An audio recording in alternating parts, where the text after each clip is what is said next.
ମୁଁ ଯେତିକି ମାଡ଼ ଖାଇଛି ମୋ ହଜବେଣ୍ଡ ପାଖରୁ କିମ୍ବା ମୁଁ ଯେତିକି କଷ୍ଟ ଯନ୍ତ୍ରଣା ସହିଛି, କଷ୍ଟ ଯନ୍ତ୍ରଣା ସହିବାର ଗୋଟେ ଲିମିଟ୍ ବି ଥାଏ। ଆଉ ଯଦି ମୁଁ ସହିକି ସୀମା ଯୋଉଦିନ ଟପି ଯାଇଛି, ଅତିରିକ୍ତ ସୀମା ଯୋଉଦିନ ଟପି ଯାଇଛି, ସେଇଦିନ ମୁଁ ଏଇ ଡିସିସନଟା ନେଇଛି। ଏଇଭଳି ସହିକି ଯଦି ମୁଁ ମୋ ଶାଶୁ ଘରେ ମୋ ଜୀବନଟା ପଳେଇ ଯାଇଥାନ୍ତା, ମୁଁ ଯଦି ସେଠି ମରି ଯାଇଥାନ୍ତି କି କଣ ହେଇଯାଇଥାନ୍ତି, ତାହେଲେ ମୋ ଝିଅକୁ କିଏ ଦେଖିଥାନ୍ତା? କଣ ସେଇ ମାନେ ଯୋଉ ମାଇକିନା ମାନେ ଖୁସୁର ଫାସୁର ହଉଛ, ମୁଁ ଯଦି କଣ ହେଇଯାଇଥାନ୍ତି ତାହେଲେ କଣ ତମେ ମାନେ ମୋ ଝିଅକୁ ଦେଖିଥାନ୍ତ ନା ତା କଥା ବୁଝି ଦେଇଥାନ୍ତ? ଆମେ ମା ଝିଅ ୟୁଟ୍ୟୁବରେ ଭିଡିଓ ବନଉଛୁ ବୋଲି ମାନେ ଲୋକମାନଙ୍କର ମାନେ ପୁରା ତାଙ୍କ ଆତ୍ମା ପୁରା ଜଳି ଯାଉଛି ହେଲା। ମାନେ କଣ କହିବି, ମାନେ କହୁଛନ୍ତି କଣ ନା ମାନେ ଏମିତି କଥା କହୁଛନ୍ତି, ଘଇତା ଛାଡିକି ଆସିକି ୟୁଟ୍ୟୁବରେ ଭିଡିଓ ବନଉଛି, ଏ କରୁଛି ସେ କରୁଛି, ମାନେ କେତେ ନାଇଁ କେତେ କଣ କଥା। ଆରେ ଭାଇ ମୋ ସହିତ ଯାହା ହେଇଛି ଯଦି ତମ ମାନଙ୍କ ସହିତ ହେଇଥାନ୍ତା ନା, ତମେ କଣ କରିଥାନ୍ତ ମୁଁ ଦେଖିଥାନ୍ତି ହେଲା। ମାନେ କୋଉ ବି ଝିଅ କେବେ ବି ଖୁସିରେ ନିଜ ସ୍ୱାମୀକୁ ଛାଡିକି ଆସେନି, ନିଜ ଘର ସଂସାରକୁ ଛାଡିକି କେବେ ବି ଖୁସିରେ ଆସେନି। ମୋର ଯଦି ସେତିକି କଷ୍ଟ ଆସିନଥାନ୍ତା ଲାଇଫରେ, କି ସେତିକି ଯନ୍ତ୍ରଣା ମୁଁ ପାଇନଥାନ୍ତି, କି ଯାହା ବି ସବୁ ହେଇଛି ମୋ ଲାଇଫରେ ସବୁ ହେଇନଥାନ୍ତା, ତାହେଲେ ମୁଁ ଆସିକି ଏଇଠି ମୋ ବାପ ଘରେ ନଥାନ୍ତି ହେଲା।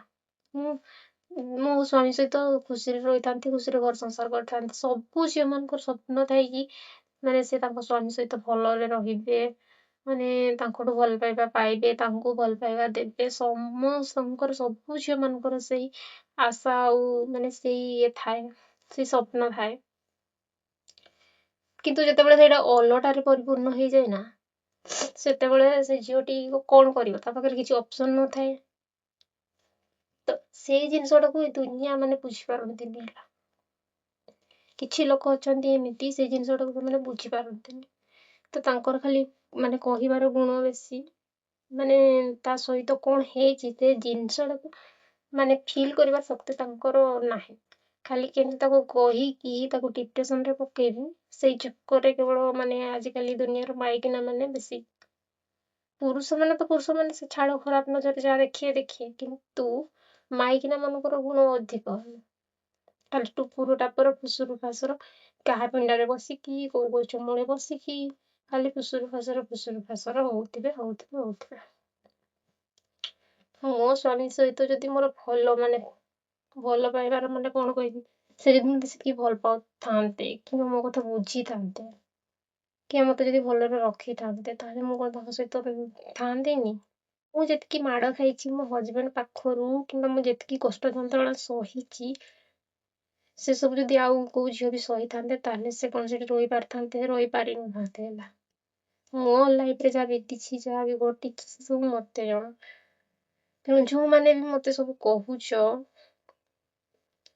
ଖାସ କରି ଆମ ଗାଁ ଲୋକମାନେ, ଗାଁର ମାଇକିନା ମାନେ, ମୁଁ ଯେତେବେଳେ ଭିଡିଓ ବନେଇବି ମୋ ଝିଅ ସହିତ ଟିକେ ଯଦି ଭିଡିଓ ବନେଇବି ତ ସେଟା ଅଲଗା କଥା। ମୋ ଝିଅ ସହିତ ଯଦି ବି ଏଇନା ଟିକେ ମୁଁ ଖୁସିରେ ରହିବା ପାଇଁ ଚାହୁଁଛି, ରହୁଛି ଖୁସିରେ, ଯଦି ଟିକେ ମଜାମସ୍ତି କରୁଛି ମୋ ଝିଅ ସହିତ, ତାହେଲେ କେହି ଦେଖି ଶୋଇ ପାରୁନାହାନ୍ତି ହେଲା। ସାଙ୍ଗେ ସାଙ୍ଗେ କହି ପକଉଛନ୍ତି ଯେ ଘଇତା ଛାଡିକି ଆସିଛି, ଏଠି ହେ ହଉଛି, ଫେ ହଉଛି, ଦେଖେଇ ହଉଛି। ଆରେ ଘଇତା ଛାଡିକି ମୁଁ କଣ ପାଇଁ ଆସିଛି? ମୋ ସ୍ୱାମୀକୁ ଛାଡିକି କଣ ପାଇଁ ମୁଁ ଆସିଛି? ମୋର ଯଦି ସେତିକି କଷ୍ଟ ମତେ ଯଦି ମିଳିନଥାନ୍ତା, ସେତିକି ଯନ୍ତ୍ରଣା ଯଦି ମତେ ମିଳିନଥାନ୍ତା, ତାହେଲେ ମୁଁ ମୋ ସ୍ୱାମୀକୁ ଛାଡିକି ଆସିକି ଏଠି ବାପ ଘରେ ଆଉଟି ନଥାନ୍ତି।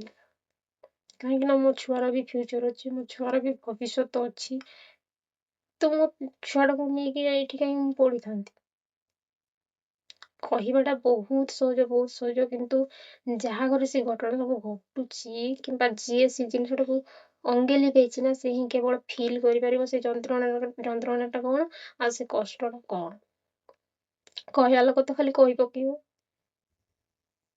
ମାନେ ମୁଁ ଯଦି ମୋ ସ୍ୱାମୀକୁ ଛାଡିକି ଆସିଛି ଯୋଉ ବି କାରଣ ପାଇଁ, ମୁଁ ଯାହା ବି କଷ୍ଟ ହଉ, ସେ ଯାହା ବି ଦୁଃଖ ହଉ, ମୁଁ ଯାହା ବି କାରଣ ପାଇଁ ଯଦି ମୁଁ ଏଠି ଅଛି, ତାହେଲେ ମୁଁ କଣ ଏଠି କାନ୍ଦିକି ମୋ ଝିଅ ସହିତ ବସିଥିବି, ଭାବି ତୁ ବସିଥିଲେ ସବୁଦିନ ପାଇଁ ଆପଣମାନଙ୍କୁ ମାନେ ଶାନ୍ତି ଲାଗନ୍ତା। ମୁଁ ଯଦି ମୋ ଝିଅ ସହିତ ଟିକେ ଖୁସିରେ ରହିବା ପାଇଁ ଚାହୁଁଛି, କି ମୋ ଝିଅକୁ ମୁଁ ଖୁସିରେ ରଖିବା ପାଇଁ ଚାହୁଁଛି, ତାହେଲେ ସେଇଟା ଭୁଲ ହେଇଯାଉଛି, ସେଇଟା ଖରାପ ହେଇଯାଉଛି ନା କଣ? ମୁଁ ଯଦି ସବୁଦିନ ଯେମିତି ଆଗରୁ କାନ୍ଦୁଥିଲି, ଡିପ୍ରେସନରେ ରହୁଥିଲି, ଯଦି ମୁଁ ସେଇଭଳିଆ ରୁହନ୍ତି, ତାହେଲେ ବୋଧେ ଆମ ଗାଁର ଲୋକମାନେ ଖୁସି ହୁଅନ୍ତେ। ଆଉ ମୁଁ ଯଦି ମୋ ଝିଅକୁ ଟିକେ ହସେଇବା ପାଇଁ ଚାହୁଁଛି, କି ତାକୁ ଖୁସି ଦେବା ପାଇଁ ଚାହୁଁଛି, ତା ସହିତ ମୁଁ ଯଦି ଖୁସିରେ ରହିବା ପାଇଁ ଚାହୁଁଛି, ନ୍ୟୁ ଲାଇଫ ଗୋଟେ ଷ୍ଟାର୍ଟ କରିବା ପାଇଁ ଚାହୁଁଛି, ତାହେଲେ ଆମ ଗାଁ ଲୋକମାନଙ୍କର ପୁରା ଜଳି ପଡିକି ମାନେ କଣ ହେଇଯାଉଛି ହେଲା। ମାନେ ଏମିତିଆ ଗାଁ ଲୋକ କଣ କହିବି, ମାନେ କଷ୍ଟ ଯନ୍ତ୍ରଣା ସହିବାର ଗୋଟେ ଲିମିଟ ବି ଥାଏ।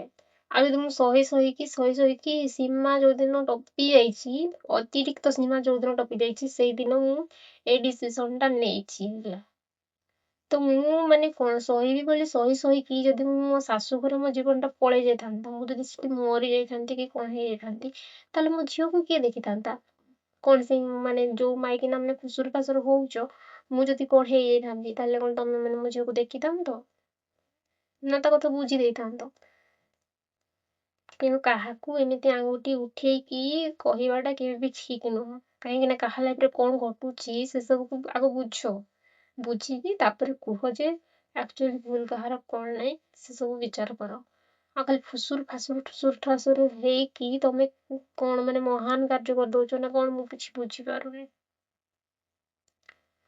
ତ ଯିଏ ଯାହା ପାଇଁ ଫୁସୁର ଫାସୁର ହଉଥିବ ହଉଥାଉ, କିନ୍ତୁ ମୁଁ ମୋ ଲାଇଫରେ ମୁଁ ବହୁତ କାନ୍ଦିଛି। ଆଉ ମୁଁ ମୋ ଝିଅକୁ ଖୁସିରେ ରଖିବା ପାଇଁ ଚାହୁଁଛି। ବର୍ତ୍ତମାନ ମୋ ଝିଅ ପାଇଁ ବଞ୍ଚିଛ, ମୋ ଝିଅକୁ ଖୁସିରେ ରଖିବା ପାଇଁ ଚାହୁଁଛି, ତାକୁ ହସେଇବା ପାଇଁ ଚାହୁଁଛି। ସେଥିପାଇଁ ମୁଁ ମୋ ଝିଅ ସହିତ ମସ୍ତି ବି କରିବି, ମୋ ଇଚ୍ଛା ହବ ମୁଁ ଭିଡ଼ିଓ ବି କରିବି, ମୁଁ ସବୁ କିଛି କରିବି ମୋ ଝିଅ ଖୁସି ପାଇଁ। ଆଉ ତମେ ମାନେ ଯୋଉ ଖୁସୁର ଫାସୁର ଠୁସୁର ହଉଛ, ତମେ ମାନେ ହଉଥାଉ, ମୋର କିଛି ପ୍ରୋବ୍ଲେମ ନାହିଁ। ଆଉ ତମେ ଯେତେ କହିଲେ କହୁଥାଉ, କାହିଁକି ନା ତମ ମାନଙ୍କୁ ଯେତେ କହିଲେ ତମେ ସୁଧରିବନି।